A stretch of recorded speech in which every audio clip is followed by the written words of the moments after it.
Нужны бодяга и фурацилин. Досмотрите это видео до конца, и вы узнаете, какое на самом деле лицо у правоохранительных органов Таджикистана. Подписывайтесь на наши обновления и точно будете в курсе всего самого актуального. Родные Араза и Рамзи Вазирбековых, задержанных бадахшанских активистов, уже месяц не располагают информацией о том, в каких условиях их содержат. Они не исключают, что в СИЗО братья Вазирбековы подвергаются избиениям и пыткам. Сабрина Атамбекова, жена Араза Вазирбекова, в беседе сообщила, что муж попросил купить в аптеке и передать ему в СИЗО несколько лекарственных препаратов.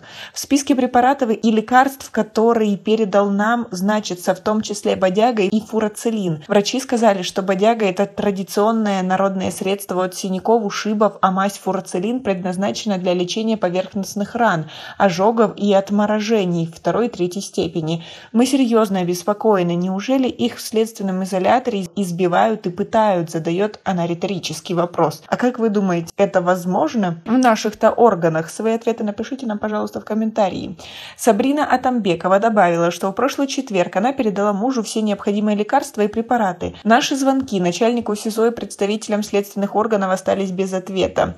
Араз и Рамзи обеспечены государственным адвокатом, однако в каких условиях они содержатся, никто нам не говорит. Когда мы спрашиваем сотрудников СИЗО, почему близким не разрешают встречу с Аразом и Рамзи, они ссылаются на приказ сверху, заявляют родные Вазирбековых. Араз и Рамзи Вазирбековы исчезли из московского аэропорта Домодедово в ночь на 29 июля. На следующий день на видео, которое было опубликовано в воскресенье на YouTube-канале под названием «Бехдошт ТВ», они заявили, что якобы добровольно приехали в Таджикистан, и здесь им сообщили, что у следственных органов есть несколько вопросов к нему в связи с событиями в городе Харок. В совершении каких преступлений власть обвиняют Вазирбековых, до сих пор неизвестно. Араз и Рамзи Вазирбековы известны своими оппозиционными взглядами в отношении политики таджикских властей. Ранее оба опубликовали свои обращения о том, что если вдруг окажутся в Таджикистане, то это значит, что их похитили спецслужбы этой страны. Интернет-портал Памир Дали Ньюс, который пишет о событиях в ГБАУ, сообщает, что за последние полгода не менее 5 уроженцев горного Бадахшана были похищены в России и доставлены в Таджикистан. Один из них, Амридин Алаватшоев, пропал 11 января.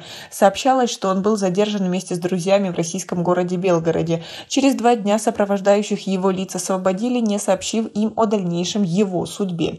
2 февраля генеральный прокурор Таджикистана Юсуф Рахмон заявил, что один из активистов бадахшанской молодежи в Москве, Амридин Алаватшоев, экстрадирован в страну и находится в Душанбе. Глава МВД Таджикистана Рамазан Рахимзода в свою очередь заявил, что Алаватшоев добровольно вернулся в Таджикистан, где был арестован. Амридин Алаватшоев, обвиняемый властями в захвате заложника и незаконном лишении свободы, 29 апреля был приговорен к 18 годам лишения свободы.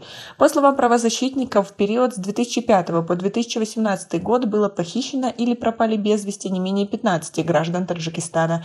Считается, что большинство этих инцидентов имеют политическую подоплеку.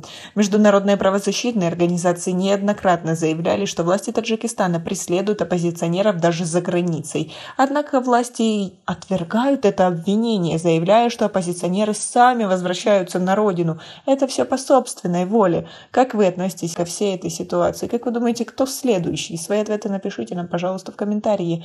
У нас пока на этом все. Оцените наше видео подпиской и лайком. До скорой встречи.